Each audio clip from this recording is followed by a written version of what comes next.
حسن یوسف پہ کٹی مصر میں انگشت زنا، حسن یوسف پہ کٹی مصر میں انگشت زنا، سر کٹاتے ہیں تیرے نام پہ مردان عرب۔ حضرت سیدنا یوسف علی نبینا وعلیہ الصلوۃ والسلام کو اللہ تبارک و تعالی نے بہت حسین و جمیل پیدا کیا تھا، اور ہم جانتے ہیں بلکہ قرآن میں صراحتاً اس بات کا تذکرہ آیا کہ جس میں مصر کی عورتوں نے جب حضرت یوسف علیہ الصلوۃ والسلام کو دیکھا، اپنے ہاتھ کاٹ لیے، اپنی انگلیاں کاٹ لی، لیکن انہیں احساس تک نہ ہوا۔ قرآن میں ہے وَقَطَّعْنَا أَيْدِيَهُنَّ وَقُلْنَا حَاشَ لِلَّهِ مَا هَذَا بَشَرًا إِنْ هَذَا إِلَّا مَلَكٌ كَرِيمٌ کہ وَقَطَّعْنَا أَيْدِيَهُنَّ انہوں نے اپنی انگلیوں کو کاٹ دیا۔ اب قطعنا کا جو لفظ ہے نا، اب عربی لغت کے اندر اگر اس کو دیکھیں تو ایسے کیا کہ وہ بار بار کاٹتی رہی انگلیاں، لیکن انہیں احساس تک نہ ہوا، درد نہ ہوا۔ یعنی حسن یوسف کے اندر اتنی محو ہو گئی کہ انہیں بالکل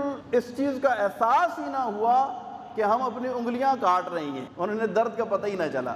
وَقَطَّعْنَا أَيْدِيَهُنَّ وَقُلْنَا، اور کہنے لگی ما هذا بشرا، حاشا للہ ما هذا بشرا، کہتے ہیں حاشا للہ، یہ تو کوئی انسان نہیں بلکہ یہ تو کوئی مقدس فرشتہ لگتا ہے۔ اس پر حضرت بی بی عائشہ صدیقہ طیبہ طاہرہ عابدہ زاہدہ رضی اللہ تعالی عنہا بڑی پیاری بات کہتی ہیں کہ لوامی زلیخا، کہا کہ وہ عورتیں جو زلیخا کو ملامت کرتی تھیں، قد شغفہا حبا، عورتوں نے یہ کہا تھا کہ یوسف کی محبت زلیخا کے دل میں گھس گئی ہے، انہوں نے تانا دیا تھا قد شغفہا حبا، انہوں نے کہا یوسف کی محبت تو اس کے دل میں رچ بس گئی ہے۔ کہتی ہے لوامی زلیخا، کہ زلیخا کو ملامت کرنے والی عورتیں، لو رعینا جبینا، اگر وہ میرے سرتاج کا دیدار کر لے، وہاں تو انہوں نے اپنی انگلیاں کاٹی، یہاں دل کاٹ لیتی انہیں پتہ نہ چلتا، یہاں دل کاٹ لیتی لیکن انہیں درد کا احساس۔ سب سے پہلے حضرت یوسف کا نام پاک لوں، سب سے پہلے حضرت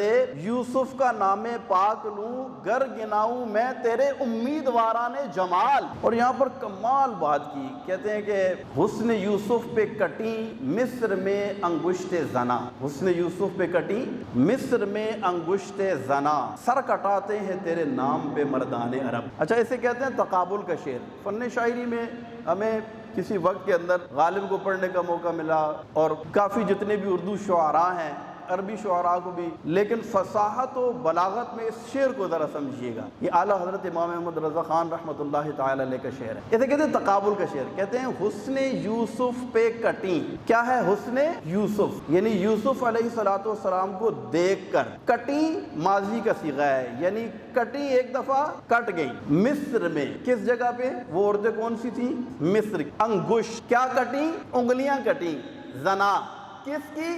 عورتوں کی۔ اب اس کو ذہن میں رکھیے گئے تقابل کیسے ہو رہا ہے۔ وہاں پر حسن کو دیکھ رہی ہیں اور کٹ کہہ رہی ہیں انگلیاں، اور کتنی دفعہ؟ ایک دفعہ کٹی ختم ہو گئی، اور کس کی انگلیاں تھی؟ عورتوں کی، اور وہ عورتیں کون سی تھی؟ مصر کی تھی۔ حسن یوسف پہ کٹی مصر میں انگشت زنا، سر کٹاتے ہیں، وہاں انگلیاں ہیں، یہاں کیا ہے؟ وہاں کٹی یا کٹاتے ہیں، قیامت تک کٹاتے ہی رہیں گے، سر کٹاتے ہیں تیرے نام پہ۔ وہاں کیا تھا؟ حسن یوسف سامنے تھا، اور یہاں نام پر کٹ رہے ہیں، سر کٹاتے ہیں تیرے نام پہ۔ انگشت زنا، وہاں عورتوں کی، یہاں مرد ہیں، اور وہ مصر کی تھی، یہ عرب کے ہیں۔ مصر اور عرب کے لوگوں کے اندر بھی فرق ہے، اور عورت اور مرد کے اندر بھی آپ کو پتا ہے فرق ہوتا ہے۔ عورت جلدی فریفتہ ہو جاتی، مرد قوی ہوتا ہے۔ اب اس شعر کو سنیے گا کہ حسن یوسف پہ کٹی مصر میں انگشت زنا، اور سر کٹاتے ہیں تیرے نام پہ مردان عرب۔ پھر اٹھا ولولائے یاد مغیلان عرب، پھر کھچا دامن دل سوئے بیابان عرب۔ چرچے ہوتے ہیں یہ کملائے ہوئے پھولوں میں،